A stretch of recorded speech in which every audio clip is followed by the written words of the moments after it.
Today I'm telling you a spooky Moroccan story about ghouls and dead bodies and the literal weirdest twist ending I've read so far.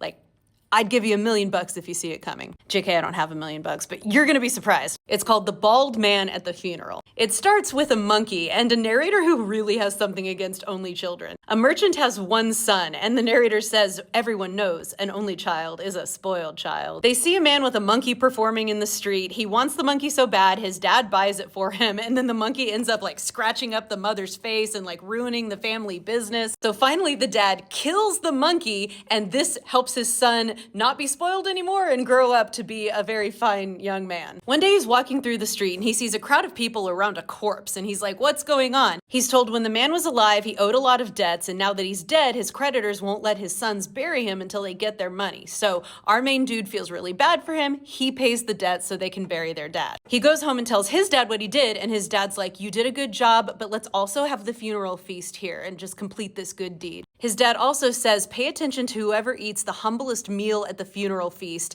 That person's gonna be important. So they invite people over, and then there's one bald man who comes in, and he doesn't eat the meat, he just eats the lentils. Dad comes up to him and says, hey, will you be a mentor to my son? And he says, yes, absolutely, I'll be like his older brother. So the young man goes to be a merchant on his own for the first time, and the bald man travels with him. Then they come across this desolate country that's wild and waterless. They set up their tent, they go to sleep, but then the bald man hears some noises over behind a bush, and he goes over there and sees 40 thieves. They're planning to go rob the tent where the young man is, and so one by one they go to check and see if they're asleep, but as each one comes out, the bald man just chops his head off and kills him until he kills all 40 thieves. They continue further until they get to a great city, but it seems empty. No one comes out of the gate to greet them, and they're like, this is weird. They wander through the city, and it's like a ghost town. No one's there until they find this one tall wall where there's a beautiful girl sitting. They're like, hey, what's up with this city? And she says, well, it's because of a ghoul. Ghouls are often the antagonists in Middle Eastern folklore, and this one is really bad. She says the ghoul has eaten everyone in her city except her, and they're like, why not you? And she says, well,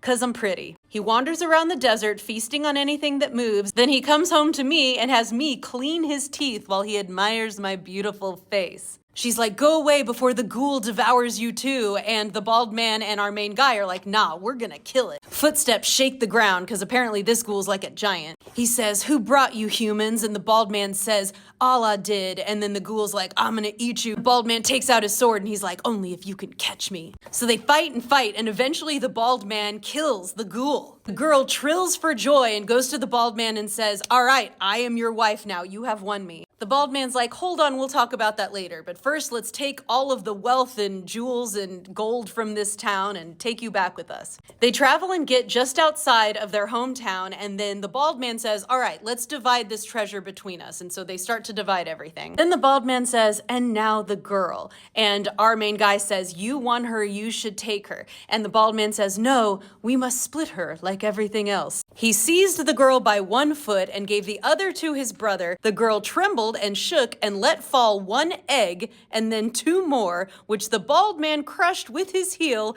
to kill the half-formed ghouls inside. See, I maybe guessed they were gonna cut her in half, but I did not guess that she would lay 3 ghoul eggs. Because obviously what this implies is the ghoul did not just make her clean his teeth while he looked at how pretty she was. He did other things with her that got her pregnant with ghoul eggs like a chicken. Then the bald man says, you once saved me, so I have now made you safe. Take the girl and go find happiness. My time is up. The man walks away from them and toward the graveyard, and they run after him like, where are you going? He huddles over a grave. They go to him and touch his shoulder, but he crumbled and turned to dust between their fingers, which is so spooky and cool because he's obviously the dead body from earlier, reincarnated just to help him with this journey, and now his work is done. Presumably he and the ghoul egg girl live happily ever after.